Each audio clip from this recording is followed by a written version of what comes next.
അതുപോലെ ജോലിയൊക്കെ കഴിഞ്ഞിട്ട് വൈകുന്നേരം ദുബായിൽ ഞാൻ താമസിക്കുന്ന ക്യാമ്പിൻ്റെ വെളിയിലോട്ട് ഇറങ്ങിയിരിക്കുകയാണ്.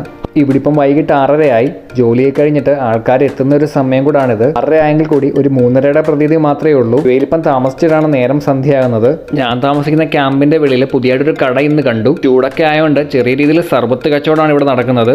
ഈ ഒരു പുള്ളിയാണ് നാരങ്ങ വെള്ളം ഉണ്ടാക്കുന്നത്. ഈ ഒരു സമയത്ത് ഏറ്റവും കൂടുതൽ വിൽക്കപ്പെടുന്ന നാരങ്ങ വെള്ളം കൂടിയാണ്. കാരണം അത്രയും ചൂടാണ് ദുബായിലും ഒക്കെ. എന്തായാലും ഞാനൊരു നാരങ്ങ വെള്ളം പറഞ്ഞു. ചേട്ടൻ നാരങ്ങ വെള്ളമെല്ലാം പിഴിഞ്ഞ് ഈ ഗ്ലാസ്സിലോട്ട് ഒഴിച്ചു. പിന്നെ ചെറിയ കസ്കസ് ഇടുന്നുണ്ട്. പിന്നെ വെള്ളം എന്ന് പറഞ്ഞാൽ ഇവർ ഈ കൂളറിൽ സേവ് ചെയ്തിരിക്കുന്ന വെച്ച് വെള്ളമാണ്.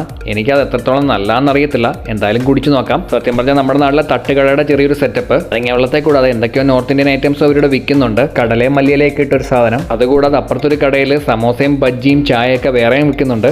എന്തായാലും നാരങ്ങ വെള്ളം ഒന്ന് കുടിച്ചു നോക്കി. എന്തായാലും വെള്ളത്തിനൊരു ചുവയുണ്ടായിരുന്നു. ആ കസ്കസിൻ്റെ ആണോ എന്ന് എനിക്കറിയത്തില്ല. പിന്നെ ഇതിൻ്റെ വില ഒരു തരംസേ ഉള്ളൂ. നാട്ടിലെ 23 രൂപ. ഇത് ഞങ്ങളുടെ ക്യാമ്പിലെ തന്നെ ഒരു പൂച്ചയാണ്. അപ്പോൾ നമ്മുടെ വീഡിയോ ഇഷ്ടപ്പെട്ട ചാനൽ കൂടെ സബ്സ്ക്രൈബ് ചെയ്തേക്കണേ.